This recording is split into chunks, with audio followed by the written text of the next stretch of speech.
Hey, and welcome. We are three families who come together to help each other grow in our faith, family, homesteading, and whatever else life throws our way. Join us on this journey as we sow and grow together. Hi, this is Carrie Tallarico with Sow and Grow Together. I wanted to talk to you guys because I've been doing a lot of thinking about God's people and how much they got accomplished and how many miraculous things God was able to do through them, even though they were in less than ideal circumstances. That's kind of what I'm hitting on with this video today. We want to open up our homes to you to let you see some of the less than ideal circumstances. For instance, myself, my big hindrance is gardening. Not that I can't garden, not that I don't love to garden, but I have some obstacles in my way of having a truly huge garden. And I know I hit a stubborn streak for a while where it was if I couldn't garden the way I wanted to garden, then I wasn't going to garden. And I try to figure out other ways to help benefit and bless our family. You know, going to local farms and getting strawberries and canning and just different things and ideas. But you know, God really opened my eyes to now is when we have. Now is the time we have. In a day and age where there's so much instant gratification, it seems like, of like fast food restaurants and, you know, streaming platforms, and I must have it now, and oh my goodness, I have to wait 2 whole days for my package to arrive at my house. Even with all that instantaneous stuff, we still tend to be a people who is hesitant. We want to wait. I'll do this when, like with my garden. I will do a garden when I can do it the way I want, with lots of rows of corn and broccoli and throughout my whole yard. But I'm called to blossom no matter where I am. And that's something that God's really been working through me. With that, sometimes takes some creativity. We have some big obstacles. We have children. Now, children can be taught, but we do have some young ones too, so we have play equipment and stuff like that. But our biggest ones are our two big dogs who don't care about if it's a raised bed or any of those circumstances. They just will plow through anything. So we've really had to overcome some obstacles, think creatively, and it may not be the way I would want to do it, but it's a way that still gets it done for us. So I just wanted to share some of these thoughts with you guys and just really be an encouragement. Don't be frustrated if you're not where you want to be. Don't wait until tomorrow. If you want to do something and you want to achieve it, you know, there's some great veterans out there that have great ideas. So contact them if you can't think of one yourself. It doesn't have to be your idea, it just has to be a successful idea. So here's some of our ideas, and hopefully that helps you if you're in a similar situation. Thanks. Okay, so you'll see here that we put our stuff right against the fence. It's really the only way we can keep the dogs from going through them, over things, and tearing them up. You'll see my cherry tree starts and my coffee can and my back to the roots little raised bed there. It's got some green beans and sugar snap peas and some strawberries in it. We put our corn there with a little wood barrier, but like I said, it has to be really close to the fence. That way it'll hold off the dogs. We had tires that we needed to do something with. So we've got them as the barrier around the tomatoes, and then in between them we have some cauliflower, and we also have some zucchini and cucumbers also planted on down the fence line with some more cauliflower. Now the cauliflower, I'm not exactly sure because it's in between the tires how well that's going to work. This is our first time really kind of stepping out and trying that. You know, it's worth a shot. We'll see if it survives or not. Now the Back to the Roots bed that is on there, I really wanted to talk to you about them. Back to the Roots is you can go on Amazon and order their products, and they have about every product that you can think to try to grow. And there's a lot of different things that is 100% grow guarantee. They will give you the stuff. They'll give you sites to help you learn recipes. And they also have a great program, Grow One, Give One. And when you buy something and you get it growing and you tag them in Instagram, you can also go ahead and pick a school of your choice and they will receive that item, the ones that they have the Grow One, Give One. It's because they're trying to cultivate growing in every classroom in America is their goal. I will make sure and post the link below. Like I said, you can find them on Amazon. They have seeds, they have herb kitchen garden sets that have everything in them. They have so many things. Grow lights. I mean, no matter what your barriers are, they have something to help you fight that so that you can keep growing your own stuff. Another thing is check your city or town ordinances. We can have backyard hens here. I have chickens right in my backyard. Planted right below the chicken coop there is all of my peppers, a variety of different kinds. We love our peppers and they always seem to grow really well there. So as you can see, it's not a whole lot. It's not ideal in the way I would want it, but it still gives me the capabilities of being able to go out in my own backyard, pick my vegetables and bring them in and cook my family food. And that's really the point of all this.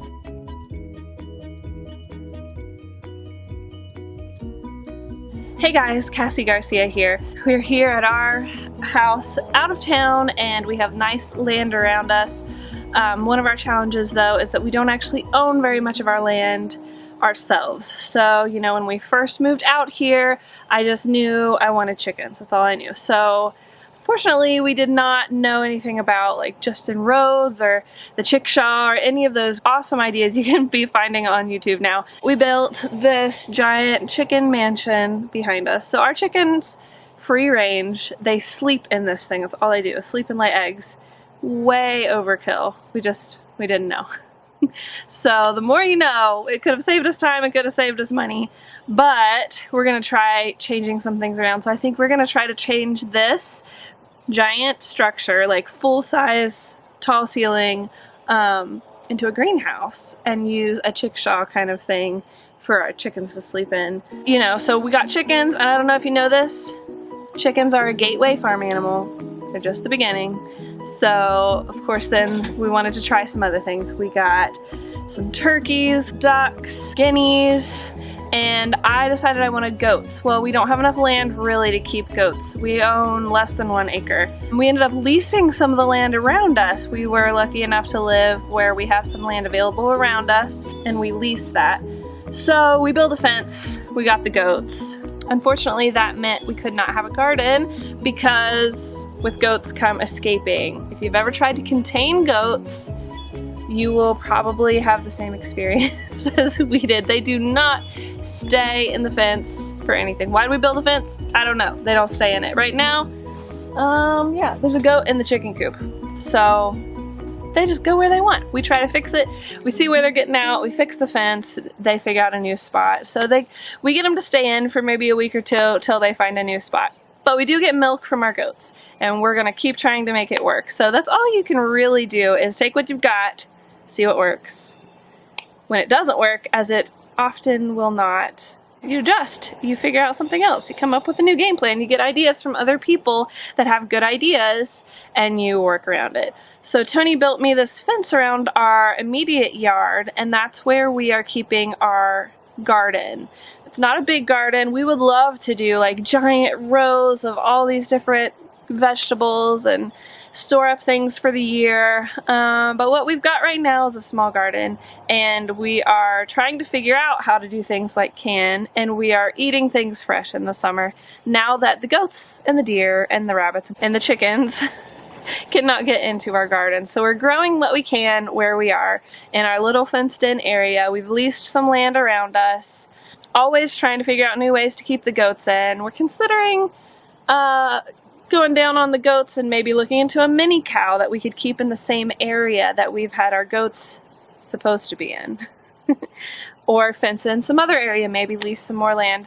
until we get something that's more to the scale of what we really want. But I know it can be easy to focus sometimes on the things you don't have, the things that you can't do. So what we've really been trying to do is just focus on what we do have right now and what we can do. And yes, you plan for things and you hope for things and you work towards things, but that doesn't mean you just give up where you are now. We really enjoy where we are. We can have a lot of people over. The kids love it. We're in a nice location, but yeah, until we get more, we're making this work. Hey guys! So a lot of what you're going to be seeing on this channel has to do with a journey, and it's going to be the journey of us going from basically where we are right now to where we want to be. And part of that is just learning how to adapt and making the best use of what we have to fit with what we need to do. So for our family, as some of you know, we homeschool the kids. And we don't have a separate room. We live in the city right now, you know, hoping to move out to the country to obviously a bigger property with all of our friends, and you know, you can read up on the whole story there. But as of right now, there's not a whole lot of room for us, so we have to multi-purpose some of the rooms. And one of the rooms that, or the room that we use for homeschooling is actually our dining room. So we've had to find some creative ways to make the most of this space. So like the big bookshelves that we have behind us from IKEA, they house most of our curriculum and different resources and things like that that we use. But then we've also had to find other ways, like with different organizers and bins and all the things. And I know that it was kind of hard in the beginning to transition from it being like, this is our dining room and this is the way that people think of a dining room, but really it's going to slowly but surely become our homeschool space. It's taken over. I've had to kind of drag him along like, oh, but wouldn't it be really nice to have this? Or, oh, but wouldn't it look so good in here if we got bigger bookshelves for all the books? Or, you know, different things like that. But over time, I really think that we've come to make this space something that both functions as a dining room. You know, we still have our big, nice dining room table, but at the same time, also makes sense as our homeschool space, and we can get everything done in this space. Of course, having a separate homeschool space would be nice. Not having our dining room taken over by all of the homeschool things would be nice. We're live. Yes, we are. So for example, the Tallaricos, they have an entire shed separate from their house that they have all of their homeschooling stuff in. It's awesome. The Garcias are gonna be homeschooling. They've, I think, made one of the rooms in their basement into a homeschool room. So like, that's so nice if you have the extra space to do that. But obviously if you don't, it's still so worth it to be able to homeschool. You don't have to have something separate. And even now, with us having it set all up in the dining room, a lot of times we do something else and do something creative. The kids like a change of scenery occasionally, so we might migrate to the living room for the day. One of the kids' favorite things is when we do homeschool in my bedroom. I don't know why, but they love doing school in my bedroom. We've done school at a park that's local to us where there's nature trails, and we just take a blanket and kind of set up for the day and hang out there. So even though our home base is in this room, or whatever room of your home that you might choose to do it in, you can still get creative and do other things as well. And that's the whole point of a video like this. We're going on a journey, and we don't know exactly where that journey is going to end, but we have a goal in mind. And maybe you are sitting there in your home or in your car watching this video on YouTube, and you have the same kind of desire, but you don't know how to get started. Well, we just want to encourage you. We want to give you ideas. We want to bring you up alongside all of us, and just kind of show you what we've done in the past and what we're doing currently, and just help to give you ideas as to how you can do things and make things work for you and your family, and hopefully over time continue to grow and get exactly where you'd like to go to. Amen. That's all I got.